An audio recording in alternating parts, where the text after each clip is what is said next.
That's a free plug. Yeah, I like it. I think you should be very proud. Yeah, it's It's feels like good I in the read it. hand, It's weird you know. because I read it in your voice. It's so All funny. right. Yeah. Joe Bowman. I even got the Australian accent going. What the hell? Yeah, I like that. I remember reading Irvine Welsh's books, and he writes in that like really thick Scottish brogue. Yeah. And so you'd be in the middle of train spotting or whatever, and somebody taps you on the shoulder. Go, "Are you right, mate? What's going on?" Oh, wait a minute. Yeah. That's not how I talk. Yeah. I'm It Australian. makes me wonder about some of these books that I've never, never heard the author, and I have my own voice that reads it. But it is interesting when you do hear the author. Then, at least to me, often I read the book in their voice. Like Hitchens, when I read Hitchens, it's always him.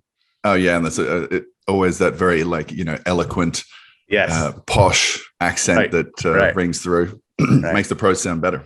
Yeah. Anyway, I don't want to take too much time. I should excuse myself for being dressed up, but I'm actually on the way to the airport shortly after we finish this. Okay. This chat. I'm heading out, hopefully to fly home, since I've been trying to get home for the past, basically since July. And, out of Houston, we kept getting bumped. So really? Finally, after the last cancellation, my wife Anya, she was like, "Let's just go to New York, get on a Aerolíneas flight, which have been leaving pretty regularly and reliably, and head down." So it was just kind of a last minute pivot, but I don't know. We'll get to the airport this afternoon and see. Maybe we'll get bumped again. I'll have to live in a hotel in New York City. Yeah. Well, there's always stuff going on as you are finding out. Holy moly. I mean, this will be just a 2-second diversion, but imagine my surprise / delight when I turned the corner out front of my hotel the other day, and there's all these people waving Australian flags.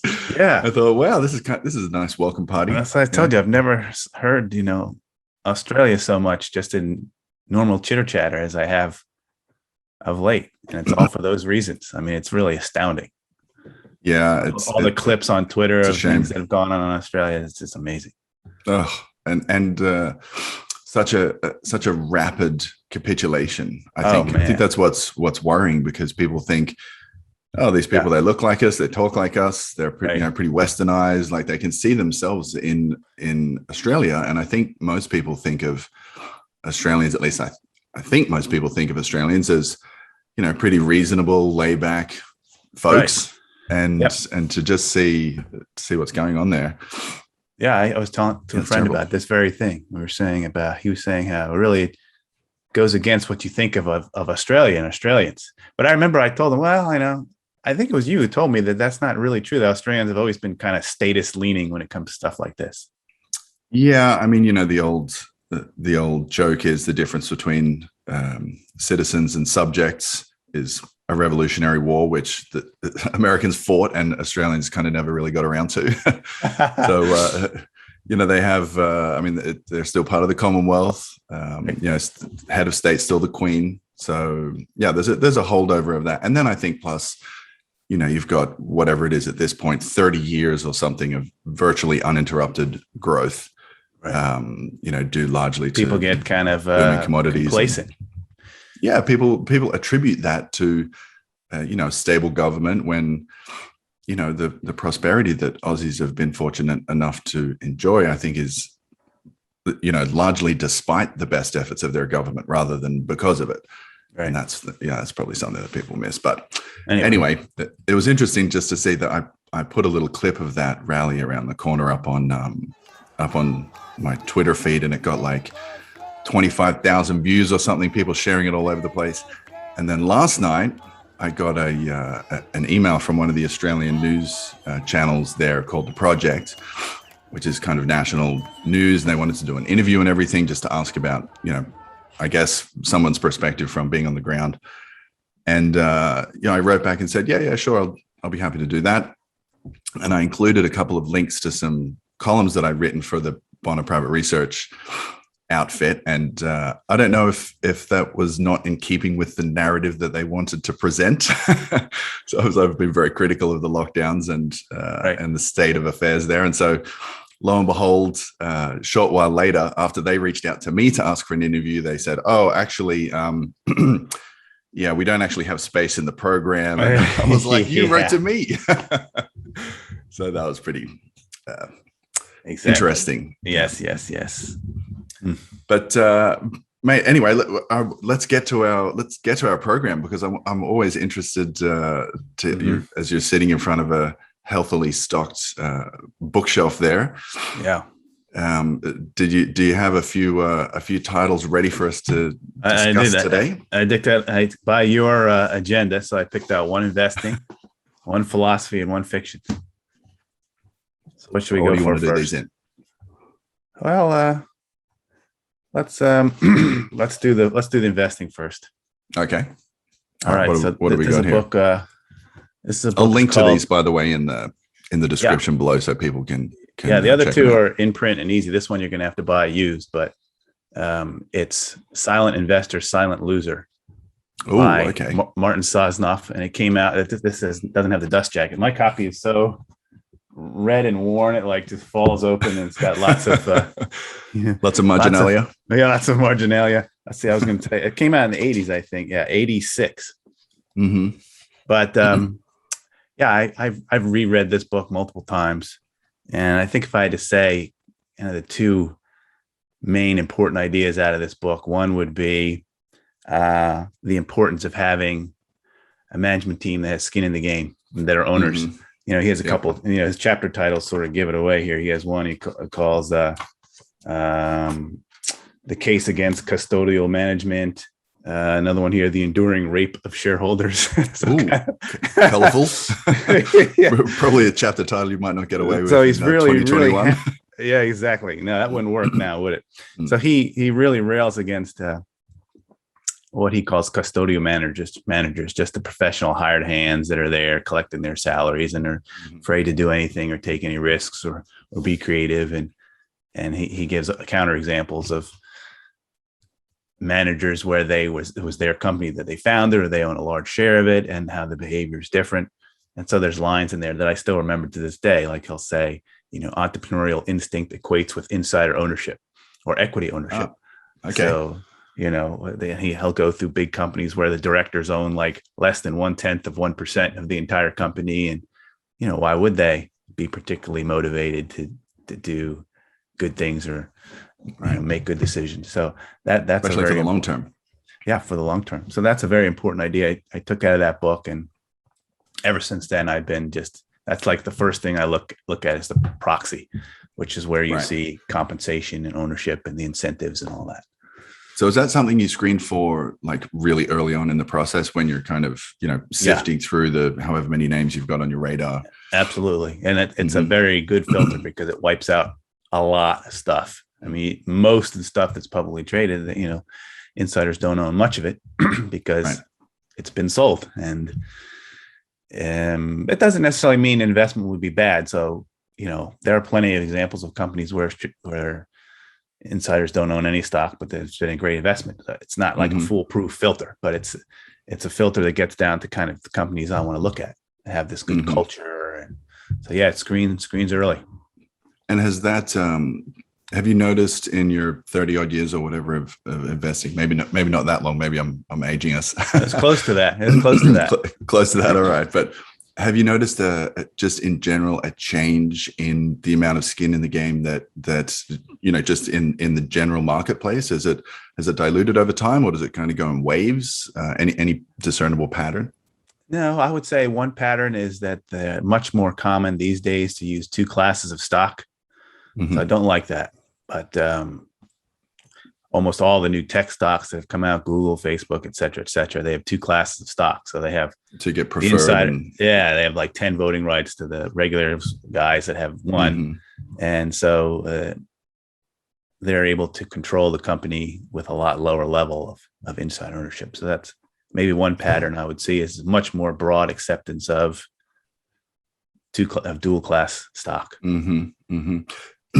And as you're monitoring the behavior of those insiders, are there any kind of I don't know, kind of red flags or tells, when you get a bit of, motion insider selling, are you kind of monitoring that sort of stuff? I think that one of the big tells to me is always compensation. I mean,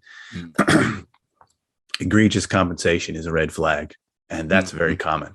It's a sign that guys are cashing out, or they're using the company as their, it's their cash machine, and they don't particularly care about rather shareholders. Really, and conversely, a really good sign would be where you have a CEO that has very modest salary, and instead they're getting most of their increase in wealth along with you when the share price goes up. Right. Seems like a pretty intuitive idea, really. I mean, you want to be investing alongside. Very intuitive. I recall that was it Taleb. It was sort of a big touter of skin in the game more recently. But you've been writing about Sosnoff for years, and he's going. This is back in the 80s. That's right. Yeah, I kind of hesitate to bring him out because every time people ask me for favorite investment books, I will grab one of his at least in the list or whatever. But I was like, heck with it. I mean, I'll put it out there again anyway because I do think those ideas are important. Yeah, and they've got staying power. In a particular book that I like that he mentions, the second big idea is that money management or investing as more of a conceptual exercise than one that's necessarily driven by numbers and empirical analysis. So he has a whole thing at the beginning where he relates it to art. He's a big collector of art, abstract art, other kinds of art. And he relates it to that, saying that, we use numbers, and numbers, for whatever reason, seem to have a kind of authority. I'd say in the investment world, if you have a big detailed spreadsheet with lots of numbers, somehow it's more impressive and convincing to most people than something that takes a page written in very simple English, and he questions that whole thing about how we really don't know, as much as we think we know. And I like those ideas as well. Yeah, well, that kind of sounds like one of Bill's dictums, something like he doesn't trust numbers, even the ones that he's fudged himself. Along those lines. Right. I guess that speaks to the kind of elevator pitch of a stock, or a company. If you can explain it pretty simply, chances are that the company is going to be able to explain it to their consumers pretty simply. Yeah. Pretty basic concept, easy to follow, difficult to kind of, slip things through and fudge the numbers. I mean, think about how many numbers and spreadsheets a company, Enron or LTCM or whatever. I mean, they had quants and all the advanced math and Excel sheets in the world, but mostly in the end, it was to bury what they were, to hide what they didn't want to be seen. Right. Yeah. That's the thrust of it. I mean, the idea of keeping it simpler, and that there are these bigger concepts or ideas that are more important to get right than, whether or not you've got the earnings per share number right for the next year or two or whatever it is, Right. So I really like that idea.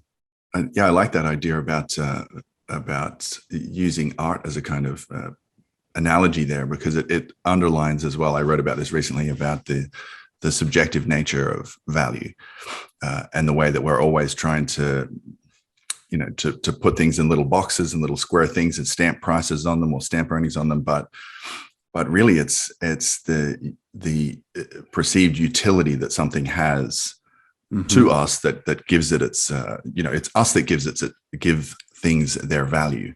Absolutely. He mentions that. I remember there's one early on where he talks about a particular painting and why it went for the price that it did, and he said, well, it's because two princes wanted the same painting. So they were they bidded it up until one guy finally said no, and so that's what the price is. And it's true in the stock market too. Why does anything trade where it trades? It's because people are willing to buy and sell it there at this moment. The notion that there's some abstract intrinsic value that must anchor everything is kind of a fiction.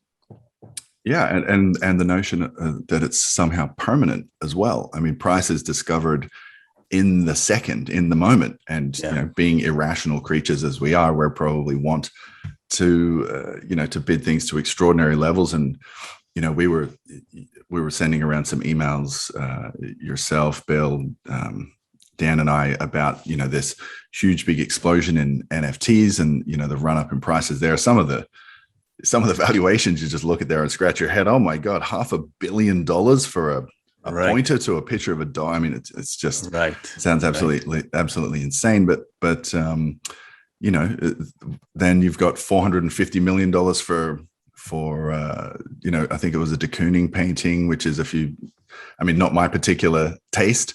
As you said, why does that have any value? Well, two people, someone wanted to buy it and someone else wanted to buy it a little bit more. That's it. Yeah. All right, mate. So we've got Sosnoff. I'll link to this guy in the bottom for our investment book. Anything else you want to say about that, or you want to move on to the next? Yeah, we can move on to the next one. So the next one was philosophy. So I picked out a slender book here that it's called Philosophy as Poetry by Richard Rorty. And it's a collection of 3 lectures that he gave. So Rorty, I guess you would call him an American pragmatist, kind of in that William James, John Dewey, Charles Saunders Peirce tradition. And I think that in general, pragmatism is a very interesting, useful thing to study as an investor or as a person generally. But this particular thing I really like. It's because, Rorty sometimes get academic or whatnot, but in this, he's speaking very plainly. It's a lecture, so he delivered it. And I guess there's a couple of big key ideas that I like. One is that he asks us to think about philosophers and even scientists more generally in the same way we think of poets. In other words, they're not really discovering something that then is real and true, but they're giving us a description of something from their point of view. And he has this line in there. Well, if you think about the world that way, it really changes the way you think about a lot of things, because then every theory and every idea can always be improved upon. It can always be redescribed again by somebody else. And he has this line there I like that he says, then the difference between a great poem or the answer to a great poem is a still better poem. Okay. So, you can translate poem to anything else. You could say that the answer to a great scientific theory is another scientific theory or a better one. And better in his sense, not necessarily better in terms of representation of some kind of reality, but better in the sense that it allows us to do more things. Interesting. So I really like that idea. Yeah, that brings up the concept of when we look at it in sort of more artistic or poetic terms, it gives the notion of art, whether it be literature in the form of poetry or the visual arts. You find that realm is always kind of struggling to throw off the old yoke. That's and it. Always, go through, whether it's the economics that do that too. I mean, I was thinking of, the Impressionists, throwing off the Salon des Refugiés or however that's, that was where they take on the moniker that they were insulted with and made it their own, and then said, hey, well, this is the new school, we're throwing this off. But go all the way back, Reformation, Counter-Reformation. It's all this process of trying to go in new directions and explore new things. Very, very interesting. So do you find that applicable to your investing in it? Yes. I mean, it just makes you changes the way I think about anything. The so-called experts, when they say certain things, I think of them as, well, that's just one story. That's one story. And there are other stories there. Even if it seems like a really good story today, it doesn't mean that there couldn't be a better story later. I remember there's another line in the book that he says, there's nothing that we've talked about that we can't talk about differently. So that seems to cover a lot of ground there too.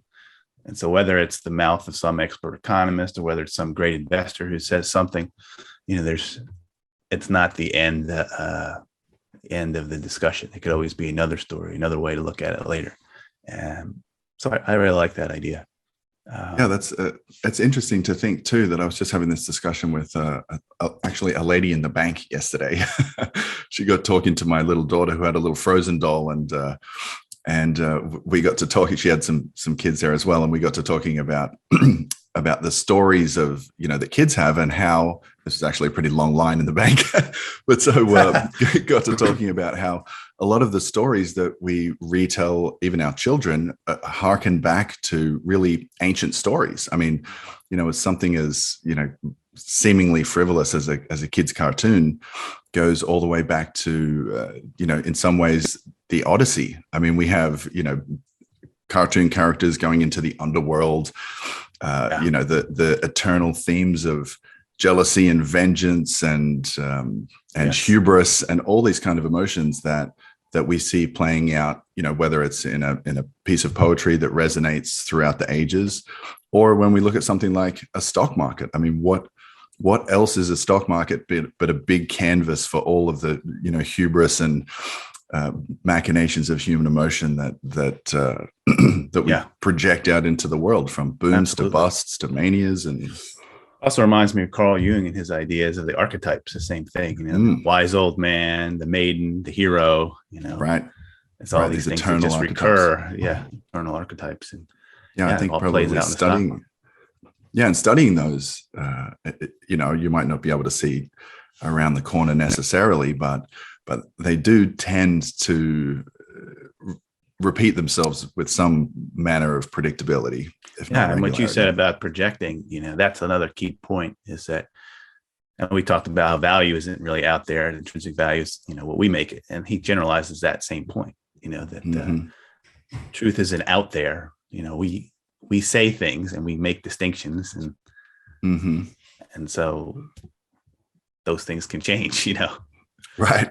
Yeah. I remember in our last discussion, you were talking about Alfred Korzybski and a similar kind of idea with, there's what was it? The map is not the terrain, I think was his. Yeah. The map's not the territory. Yep. It's not the territory. That's it. But that we project, classifications, onto things, but it's not like there's something. I think your example was there's this thing called the economy in the backyard, and we can go out and point to it. Hey, look, there's the economy. Look at it wagging its tail and doing what we say it's supposed to do. Yeah. But I think when you appreciate concepts like that, it underscores all the more how ridiculous it is when people think that because there's this thing that we can look at, now we can start tinkering with it, and we can manipulate it and make it do what we want it to do, when these things have lives all of their own and they're highly complex concepts. And once you get it too, it colors the way you process all this stuff. I mean, investors will always talk about value versus growth. And there's always this, now buy value, now buy growth. And it's, again, we're treating it as if these are these entities that were readily identifiable out there. Growth, this is value, and they're just these things. Right. But it doesn't work that way at all. It's a matter of opinion. Some people, and a lot of times they're based on very arbitrary numbers. It might be price to earnings or price to book. And so companies can switch in and out categories. I mean, it's not a very stable concept in any way. But also there's another thing he says in the book. I remember you jogged my memory when you were talking about, these entities have some separate nature. And he goes, we have all these expressions like gravity or rights, human rights. And he says we shouldn't treat them as noises and marks, which I really like that idea. They're not things. They're just, they're words and noises we make to describe things. I think, when you bring all that stuff down to earth, it's good for you because it lowers the power of words to control your thinking, in general. Other people use these words and they seem to have magic power over people. You can say certain things, get them riled up. I can say certain other things and, it's weird. I always think about that with, even just with studying other languages. I mean, you hear somebody use, what might be considered a highly offensive malediction in one language. Right. And if you don't speak that language, or you've only got a mild kind of comprehension of it, it's like water off a duck's back, means nothing to you. It's just some noise. Meanwhile, other people are freaking out. Oh my God, how could he possibly say that? And to other people, it's just nothing. But I have a funny story about that, but it's off color, so it'll have to be. We'll put that in the bonus material. Yeah, it takes. All right, mate. Should we get onto the fiction? Last one. What do we got? All right, so the fiction one. I don't read as much fiction as I used to, but I did read this book earlier in the year when I was on vacation, and it's a famous book, so it goes against the grain of my general picking things that no one has ever heard of. You liked it despite your best self. Yeah, it's very famous. People have talked about it for a long time, but I've never read it. I finally got around to reading it. And I really liked it. It's Zen in the Art of Motorcycle Maintenance. Oh, classic. Yeah. Yeah. All right. From 1967. Very and cool. I mean, Made you want to get your I hog really and enjoyed get out on reading the road. yeah. Well, I like the way he weaves that sort of road trip around the philosophical ideas. Yeah. So I don't even know where to start with some of them. I mean, it's just this general attitude kind of questioning and thinking. Like he has this long meditation on quality. Well, what is quality? What do we say when we say something is quality? What are we talking about? And there's a lot about that. And there are other little things he says that I remember that I like. Some of them are well-worn ideas. Like, he talks about you want to improve the world, that you start with yourself. That's an old idea from, Voltaire and Tend Your Own Garden to Goethe and, sweep your own doorstep and all that. But, and now Jordan Peterson is make your own bed or something like that. Bed, whatever it is, right? Same kind of idea. Repetition, yeah. So he has that, and he makes other little interesting observations. I remember there's one where he talks about, you're never dedicated to something that you have complete faith in or complete confidence in. And he uses the example of the sun. He says, no one is a fanatic shouting that the sun is going to rise tomorrow. Right. So it's interesting because then he says, people have these political, religious beliefs that they get all bent out of shape about. Why is that? And his idea is that because they are in doubt. Which I thought things they don't understand, can't comprehend. Right, they don't understand it. So there's a lot of interesting ideas about those kinds of things in the book. I mean, it's a big fat book, really, but it's really like 3 books in one. There's the road trip, then there's like this personal narrative, and then there's the philosophical discussion around quality. Yeah, his musings in that. Have you read this book? I have read the book. It's been some years, but I remember reading it after I'd done a couple of road trips across the US, not on motorcycle. Yeah. But it just, in the car, actually, I drove a U-Haul across the country once carrying our friend Eric Fry's possessions from Connecticut to Southern California without a driver's license. So nice. Hastily add, but yeah, I like that idea. That's another expression of the idea of America, I think, and it goes back to Kerouac's On the Road and this idea of westward, almost kind of peeking over the mountains, that kind of frontiersmanship attitude. I think that's a very American, expression of discovery, expansion, whether that's discovery geographically or, as Pirsig says in this book, kind of self-discovery. Right. I mean, there's a lot of great road novels. Kerouac. Yeah. This one, yours is added to the list of road. Yeah, novels. There's a big road trip component there.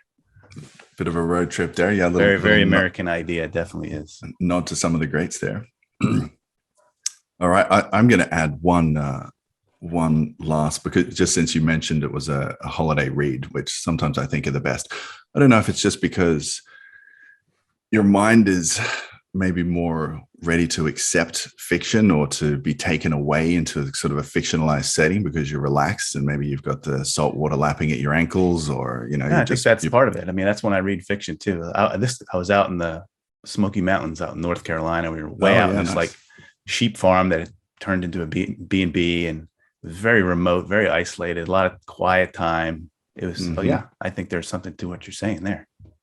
Yeah. So I picked up a book. Actually, I was I guess it was a month or so ago now. I was over in Greece with my wife for her. She had a symposium over there. It was a virtual symposium, so we didn't actually have to be there, but we used it as an excuse to get over and visit some old ruins. And anyway, went down the beach one day. I forgot my book, so I found myself in one of these little mini marts.